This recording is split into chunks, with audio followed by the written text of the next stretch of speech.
आप देख रहे हैं अपना बिहार और आपके साथ मैं हूं विवेक। आज लोकनायक जयप्रकाश नारायण की 120वीं जयंती है और इस मौके पर केंद्रीय गृह मंत्री अमित शाह ने सिताब दियारा की धरती पर पहुंचकर ना सिर्फ मौजूदा महागठबंधन को निशाने पर लिया, बल्कि यह भी बता दिया कि जेपी के सिद्धांतों और सपनों को बीजेपी ही साकार कर रही है। जाहिर है अमित शाह ने सिताब दियारा से कई सियासी संदेश दिए हैं।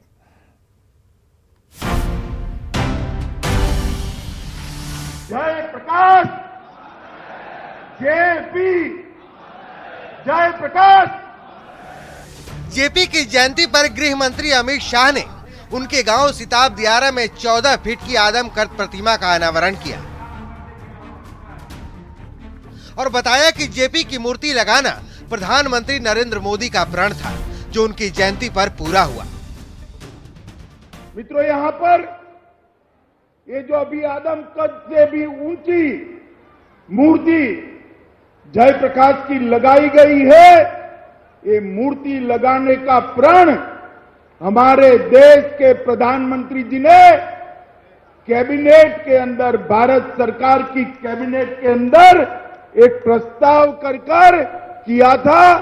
आज वो प्रण पूरा हो रहा है और जेपी की जन्म जयंती के दिन ही पूरा हो रहा है। सीमांचल की तरह ही सिताब दियारा की धरती से अमित शाह ने लालू नीतीश पर तीखा प्रहार किया। अमित शाह ने किसी का नाम तो नहीं लिया, लेकिन जेपी के सिद्धांतों का हवाला देते हुए लालू नीतीश पर जमकर बरसे। मैं बिहार की जनता को पूछने चाहता हूं, जो जेपी का नाम लेकर जेपी आंदोलन से उठे नेता आज कांग्रेस के गोदी में बैठे हैं केवल और केवल सत्ता के लिए, उसके साथ आप सहमत है क्या? जरा जोर से बोलिए, सहमत है क्या? ये जयप्रकाश के सिद्धांतों की राजनीति है, ये जयप्रकाश का बताया हुआ मार्ग नहीं। बीजेपी से नाता तोड़कर महागठबंधन की सरकार बनाने के स्टैंड पर भी अमित शाह ने तेज हमला किया और कहा कि आगे आने वाले चुनाव में जनता अवसरवाद की राजनीति करने वालों को सबक सिखाएगी। जयप्रकाश जी ने जीवन भर सत्ता के लिए कुछ नहीं किया, पूरा जीवन सिद्धांत के लिए, और आज 5-5 बार सत्ता के लिए पाला बदलने वाले लोग बिहार के मुख्यमंत्री बनकर बैठे हैं। बिहार की जनता को तय करना है कि जयप्रकाश के दिखाए हुए रास्ते पर चलने वाली, नरेंद्र मोदी के नेतृत्व वाली भारतीय जनता पार्टी चाहिए या जयप्रकाश के रास्ते से भटककर सत्ता के लिए समाधान करने वाली एक गठजोड़ की सरकार। पिछले 15 दिनों में वो भी जेपी की जयंती पर अमित शाह के दूसरे बिहार दौरे से साफ है कि बीजेपी बिहार में एक्शन मोड में है। वैसे भी अमित शाह ने 2024 के लिए 35+ का टारगेट पहले से ही सेट कर रखा है। सिताब दियारा से न्यूज़ 18 के लिए आनंद अमृतराज की रिपोर्ट।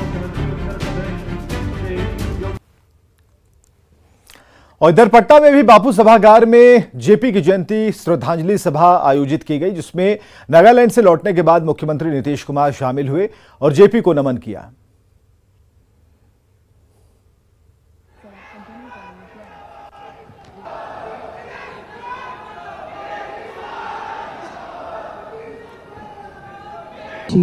विजय कुमार चौधरी सर द्वारा और सभी माननीय दौर में ही, लेकिन बहुत लोग जो कई तरह की बात कुछ बोलते रहते हैं आजकल देश में, वो भूल गए कि आज जिसको मौका मिल गया है, अरे भाई जेपी ने अवसर दे दिया और नाम जो रखे थे जनता पार्टी, तो अलग हो करके भी अपना नाम तो कुछ और बदल करके रख दिए, पुरनका नम्मा को छोड़ करके।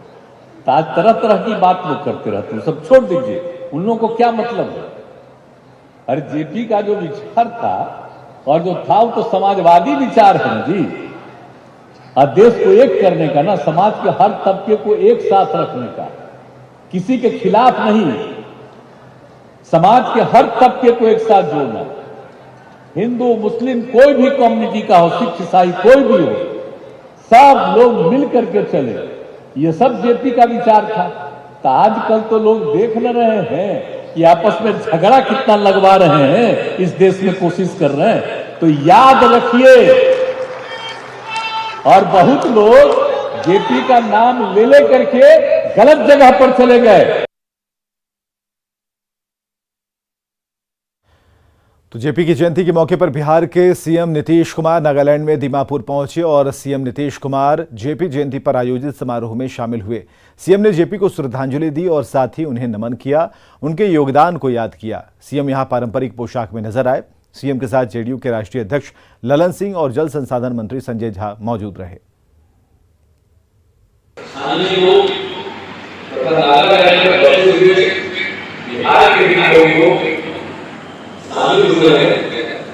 मैंने प्रारंभ में ही कहा, मैं पुनः आप सब लोगों का स्वागत करता हूं। अब इस कार्यक्रम में शामिल होने पर तो मैंने कहा है कि हमारी खुशी हो रही है और नागालैंड में जेपी की जयंती पर आयोजन बहुत बड़ी बात है और यहाँ सरहद जेपी की जयंती मनाते रहे और इस बार बिहार में विधानसभा उपचुनाव को लेकर न्यूज 18 की खबर पर मुहर लग गई। महागठबंधन ने उम्मीदवारों के नाम की घोषणा कर दी है। मोकामा से बाहुबली पूर्व विधायक अनंत सिंह की पत्नी नीलम देवी को आरजेडी ने उम्मीदवार बनाया, तो गोपालगंज से आरजेडी ने मोहन प्रसाद गुप्ता को उम्मीदवार बनाया है। मोहन प्रसाद गुप्ता पेशे से बड़े व्यवसायी हैं और आरजेडी के पुराने सिपाही हैं। न्यूज 18 से बातचीत में मोहन प्रसाद गुप्ता ने प्रत्याशी बनाने के लिए लालू प्रसाद और तेजस्वी यादव का आभार जताया है और साथ ही 13 अक्टूबर को नामांकन की बात कही है। सबसे पहले धन्यवाद आदरणीय लालू प्रसाद यादव जी का, माननीय उप मुख्यमंत्री तेजस्वी प्रसाद यादव जी का।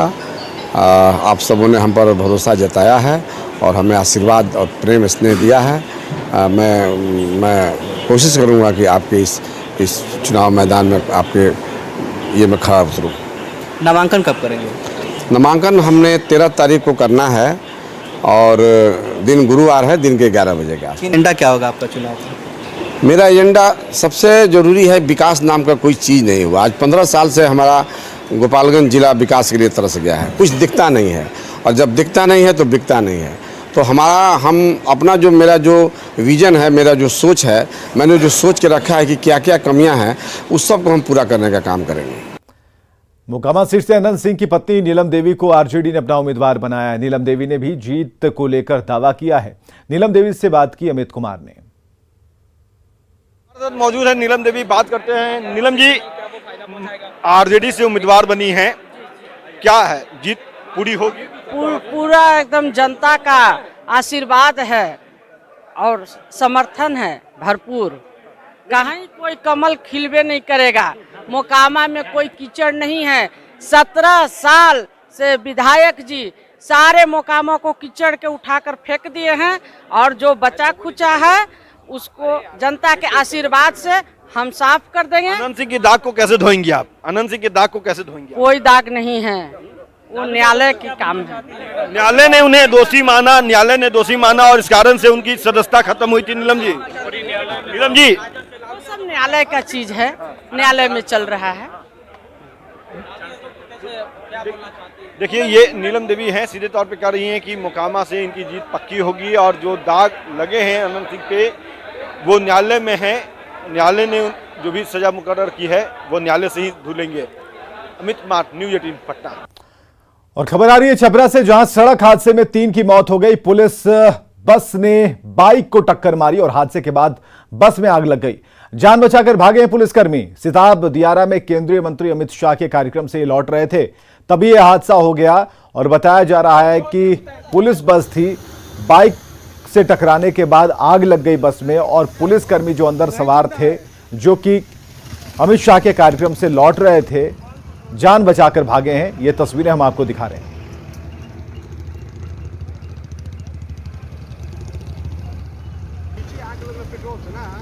मोटरसाइकिल में पेट्रोल से जल गया उसी में। हाँ। और अगली खबर पटना से, जहां ताजा ब्यूटी पार्लर की आड़ में सेक्स रैकेट चलाए जाने का भंडाफोड़ पुलिस ने किया है। पौष इलाके बोरिंग रोड में ब्यूटी पार्लर में छापेमारी के दौरान 3 लड़कियों समेत 6 लोगों को गिरफ्तार किया गया। सभी आपत्तिजनक हालत में थे। मौके से पुलिस ने कई आपत्तिजनक सामान बरामद किए हैं। पुलिस ने मौके से 2.5 लाख रुपए कैश, 6 मोबाइल, 2 स्कैनर और 2 स्वाइप मशीन भी जब्त की है। हालांकि छापेमारी के दौरान संचालिका मौके से भागने में सफल रही। फिलहाल पुलिस गिरफ्तार लोगों से पूछताछ कर रही है।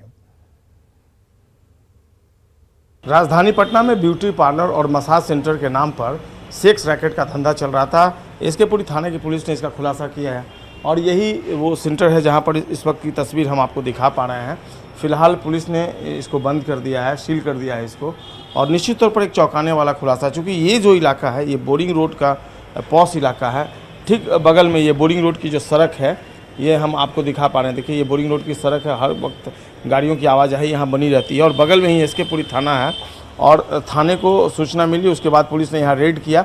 हालांकि इस दौरान संचालिका भागने में सफल रही है, लेकिन मौके से 3 युवक और 3 युवतियों को आपत्तिजनक हालत में पकड़ा है पुलिस ने। और एसकेपुरी थानेदार ने जानकारी दी है कि ये जो पकड़ी गई लड़कियाँ ये प्रोफेशनल हैं, इसलिए इनको अरेस्ट किया गया है और फिलहाल पूछताछ चल रही है। कई चौंकाने वाले खुलासे हुए हैं, कई आपत्तिजनक सामान भी यहाँ से जब्त किए गए हैं और जो जानकारी मिली है उसके आधार पर संचालिका को पकड़ने के लिए पुलिस छापेमारी कर रही है। एक बड़ा खुलासा, चूँकि काफ़ी पहले पटना में सिटी एसपी जब शिवदीप लांडे हुआ करते थे तब जितने भी ब्यूटी पार्लर्स थे उनके अगेंस्ट में एक अभियान चलाया गया था और लगभग सभी ब्यूटी पार्लर में इस तरह का धंधा बंद हो गया था। लेकिन एक बार फिर से जिस तरीके से इस मामले का खुलासा हुआ, एक चिंताजनक बात जरूर है, क्योंकि ब्यूटी पार्लर की आड़ में सेक्स रैकेट फिर से अगर फल फूल रहा है तो ये पटना पुलिस के लिए एक चैलेंज है और देखना होगा पटना पुलिस इस तरह के मामले आने के बाद कैसे ब्यूटी पार्लर्स में चल रहे इस नापाक धंधे को रोकती है।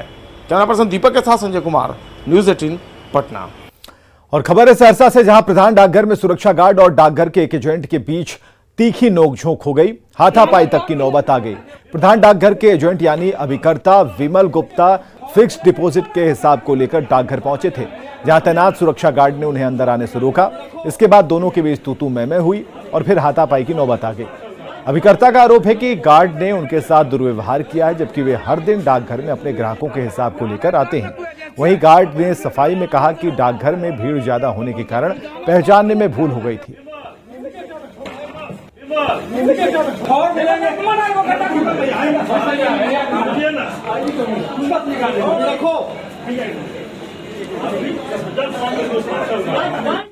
अभी हम फॉर्म लेने के लिए अंदर आ रहे हैं तो ये गार्ड जो है कॉलर पकड़ के निकाल रहा है बाहर। क्यों, क्या कह रहे हैं? इसलिए कि अभी यार पोस्ट मास्टर साहब सुप्रीम से मना किया हमें कि अंदर नहीं है पब्लिक। आप क्या करने के लिए आए थे? यहाँ हम राष्ट्रीय बचत अभिकर्ता पिछले 30 वर्ष से हेड पोस्ट ऑफिस में काम कर रहे हैं। आपके साथ मारपीट भी की गई क्या? जी, हमारे साथ मारपीट की गई है गार्ड के द्वारा।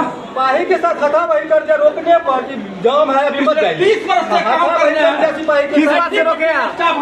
किस बात से रोके आप? हम हमको करके जाइए, मारपीट करके निकाल रहा है। अभी रुकना है इस जगह, 10 मिनट के बाद जाइएगा। हाथापाई कर दिया सिपाही के साथ। आधे घंटे की बारिश ने जहानाबाद सदर अस्पताल की व्यवस्थाओं की पोल खोलकर रख दी। जलजमाव से मरीज और परिजनों की परेशानी बढ़ी हुई है। एसएनसीयू के पास भी जलजमाव से नवजात बीमार के परिजनों को काफी परेशानी होती है। उन्हें 24 घंटे एसएनसीयू के बाहर ही इंतजार करना पड़ता है।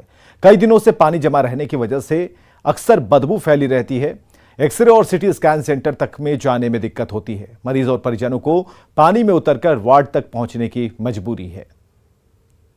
जहानाबाद में मंगलवार की दोपहर आधे घंटे की बारिश हुई और बारिश ने अस्पताल प्रबंधन के दावों की पोल खोल दी है। हमारे पीछे एसएनसीयू वार्ड आप देख रहे हैं, यहाँ क्रिटिकल बच्चों को भर्ती किया जाता है, लेकिन यह अस्पताल खुद ही क्रिटिकल कंडीशन में है। पानी लबालब भरा हुआ है, यहाँ आने जाने के लिए लोग इसी रास्ते से आते हैं। हम कुछ लोगों से बात करते हैं। दिक्कत है, एक नाती है वो भर्ती है। अच्छा, तो ये परेशानी नहीं है इसमें? परेशानी तो बहुत ज़्यादा है। तो कैसे हो रहा है? फिर आप लोगों ने बताया नहीं डॉक्टर को कि कुछ उपाय करवाइए? हम यहाँ क्या कहें, यहाँ तो सिविल सर्जन का जब नहीं बुझा रहा है तो डॉक्टर को क्या बुझाएगा?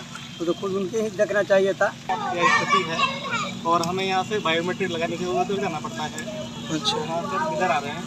तो जब भी बारिश होती होगी तो यही हाल होता है? जब भी बारिश होती है तो यही हाल होता है। तो आप बारिश से क्या परेशानी हो रहा है? अभी ज़्यादा टाइम तक तो बारिश नहीं हुआ, 15 से 20 मिनट हुआ है लगभग। अच्छा, ऑफिस यहाँ जीएनएम कॉलेज में है और जीएनएम कॉलेज तक पहुँचने का रास्ता आप लोग देख रहे हैं कि कितना पानी से भर गया। हम लोग को आने जाने में बहुत दिक्कत हो रहा है। बारिश में ये हाल है तो अगर थोड़ा और तेज बारिश हो तब क्या होगा? राजीव रंजन विमल, न्यूज़ 18 जहानाबाद। पूर्णिया के एसपी दयाशंकर के आवास समेत 7 जगहों पर आज सुबह से ही रेड चल रही है। कुछ घंटे पहले ये रेड खत्म हुई। स्पेशल विजिलेंस यूनिट और ईओयू को आईपीएस अधिकारी दयाशंकर के खिलाफ आय से 71,42,000 रुपए अधिक के सबूत मिले थे, जिसके बाद उनके खिलाफ केस दर्ज किया गया था। कोर्ट से आदेश मिलते ही उनकी काली कमाई का सुराग तेज कर दिया गया। टीम में करीब 100 अधिकारी शामिल थे। पूर्णिया के एसपी के आवास के साथ ही पटना में बिल्डर संजीव कुमार के ठिकानों पर छापा, पूर्णिया में रीडर नीरज कुमार के यहाँ छापा, थानेदार संजय सिंह के ठिकानों पर छापा, सिपाही सावन कुमार के ठिकानों पर छापा। आय से अधिक संपत्ति का मामला दर्ज हुआ है विशेष निगरानी इकाई में पटना में। उसी सदर में इनके घर में तलाशी चल रही थी और भी कई जगह चल रही है, तो इससे ज्यादा अपडेट अभी अब नहीं दे पाएंगे। क्या सब बरामद हुई है? अभी पूरा रिकवरी अब नहीं बता पाएंगे। फिलहाल छापेमारी में बरामदगी को लेकर कोई खुलासा नहीं किया गया है, लेकिन बताया जा रहा है कि एसपी दयाशंकर के आवास से भी कैश और गहने बरामद हुए हैं।